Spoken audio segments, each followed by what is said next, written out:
سال سے جو ملک میں مائنورٹیز کے ساتھ ان کے حقوق کے ساتھ ان کے ریلیجن فریڈم کے ساتھ جو کھلواڑ کیا جا رہا ہے اس سے روح کانپ جاتی ہے اور ایسا محسوس ہوتا ہے کہیں ایسا نہ ہو کہ جنتا ان حقوق کے لیے کانسٹیٹیوشن کو بچانے کے لیے دوبارہ سڑکوں پر آ جائے گی. شری محب اللہ.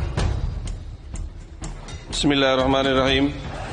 جناب صدر، میں آپ کی توجہ اس طرف چاہتا ہوں آپ کے مادھیم سے کہ میں واحد آدمی ہوں اس صدن میں جس میں ون مین کمیٹی آپ کے دوارا بنائی گئی سرکار کے، اور میں اس میں پیش ہوا 123 پراپرٹی میں.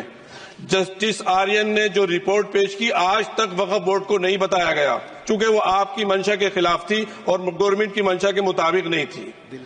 123 پراپرٹی میں جب منشا کے خلاف ہمارے نہیں آئی، منشا کے مطابق نہیں آئی، تو ہم نے 2 مین کمیٹی بنائی اور 2 مین کمیٹی نے بھی کوئی رپورٹ وقف بورڈ کو نہیں دی، جبکہ وقف ایکٹ جو ہے 1995 جو ہے وہ پارلیمنٹ سے پاس شدہ ہے کہ ہم پارلیمنٹ کے جو احترام ہے اس کا نہیں کر رہے، اس کے حقوق کا.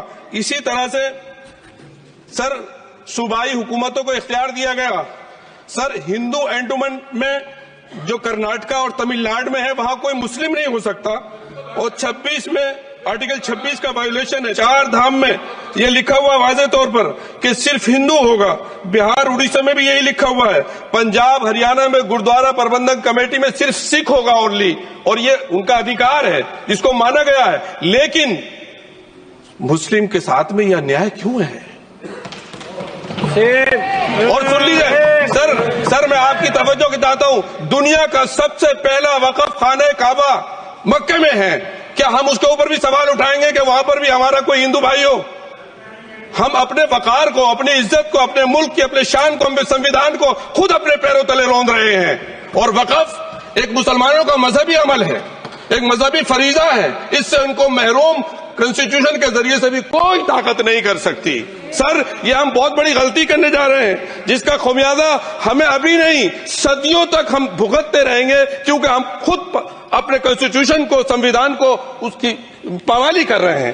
اگر ہمیں اس سلسلے میں نے سر پورا میں نے اس کو بدیاب سے پڑھا ہے اور میں نے پوری 40 ترامیم جو اس میں غلط ہیں اس کو لکھ کر جو ہے وہ میں لے کر آیا ہوں. سر اس کے ذریعے سے سرکاری عملے کو باضابطہ طور پر یہ حق آخر تو کلیکٹر کو دیا جا رہا ہے، سروے کمشنر کے اختیارات ختم کیے جا رہے ہیں. آخر سروے کمشنر بھی تو گورنمنٹ آف انڈیا کا ہوتا ہے. سر ایسے کیسے کر سکتے ہیں ہم؟ اور پھر سر اس میں میرے مذہب کے متعلق چیزیں ہیں تو وہ کیسے کوئی دوسرا طے کرے گا؟ کیا قرآن میں کیا لکھا ہے، فقہ میں کیا لکھا ہے، اسلام میں کیا لکھا ہے، یہ آپ طے کریں گے یا میں طے کروں گا؟ سر اس سے ہم مذہب میں دخل اندازی کر رہے ہیں، انٹرفیئرنس آف دا ریلیجن کر رہے ہیں.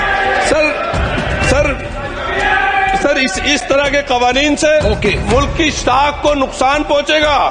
کنسٹیٹیوشن کی اسپرٹ ہم ختم کر دیں گے، اور اگر یہ ہوگا تو کوئی بھی اقلیت، کوئی بھی مائنورٹی اپنے آپ کو ہندوستان میں سیف نہیں کرے گی. پچھلے دنوں سکھوں کے ساتھ بھی یہ ہوا اور کچھ عیسائی بھائیوں کے ساتھ بھی اس طرح کے واقعات ہوئے ہیں جس کی وجہ سے سب لوگ اپنے آپ کو اسہائے محسوس کر رہے ہیں. 10 سال سے جو ملک میں مائنورٹیز کے ساتھ ان کے حقوق کے ساتھ ان کے ریلیجن فریڈم کے ساتھ جو کھلواڑ کیا جا رہا ہے اس سے روح کانپ جاتی ہے اور ایسا محسوس ہوتا ہے کہیں ایسا نہ ہو کہ جنتا ان حقوق کے لیے کانسٹیٹیوشن کو بچانے کے لیے دوبارہ سڑکوں پر آ جائے گی.